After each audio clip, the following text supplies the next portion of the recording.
Талас району Ханбүргө айылында Улан Назарбековдун жаркын элесине арналган стол үстүндөгү теннис боюнча Талас облусунун ачык биринчилиги өттү.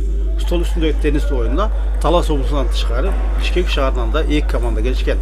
Стол үстүндөгү теннис оюну аябай кызыкчу. Биз дагы катышып, дайыма ушул стол үстүндө теннистин үстүндө аракет кылып ойноп жүрчү.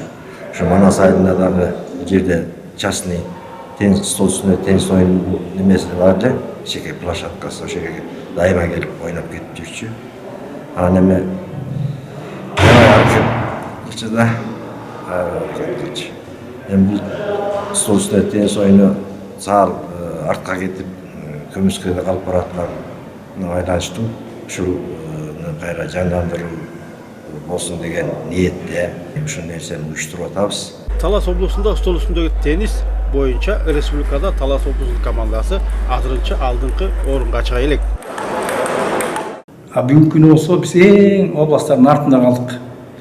Мунун себеби биздин Талас областында атайын стол үстүндө теннис үчүн спортзал жок. Андан тышкары ошол стол үстүндө теннисти үйрөтө турган мугалимдерге атайын айлык төлөнүп, штат каралган эмес. Биздин мамлекеттик бюджеттен областтан эч нерсе каралган эмес. Мен бир 2 жыл мурда губернатор кат менен кайрылгам. Бирок ал кайрылган катта эч кандай жыйынтык болгон жок. Айтматов район Чолпонбай айыл аймагынын тургуну Айбала Абулбекова 6 жаштан баштап стол үстүндөгү теннис оюну менен машыгат.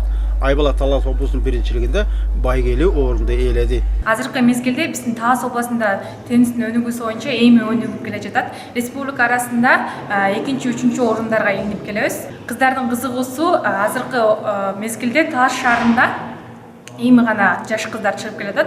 Буга чейин болгон, будан 2-3 жыл мурун республика боюнча 1-2 месттен талашып келгенбиз. Талас облусунда стол үстүндөгү теннистин өнүктүрүү максатында Улан Назарбековдун замандаштары облуста алгачкылардан болуп турнирди өткөрүп жатышат.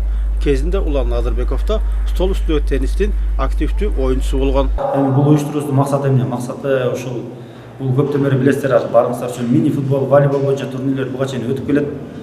Биз карап отуруп, унутта калып бараткан ушул стол тенниси боюнча дагы жаштарыбыз оюнга кызыгып, көп балдар бар азыр тенниске кызыккан. Ошол балдарыбыздын деңгээлин өстүрүп, эми республикалык даражага жетпесе дагы облус ичинде ушундай жакшы турнирлерди балдарыбыз өссүн деген максатта ушуну уюштуруп атабыз буюрса. Турнирдин жыйынтыгында уюштуруучулар тарабынан 1, 2, 3 орунду ээлеген оюнчуларга атайын байгелер тапшырылды. Орозбек Бейшебаев, Урмат Доктурбек уулу, Талас району.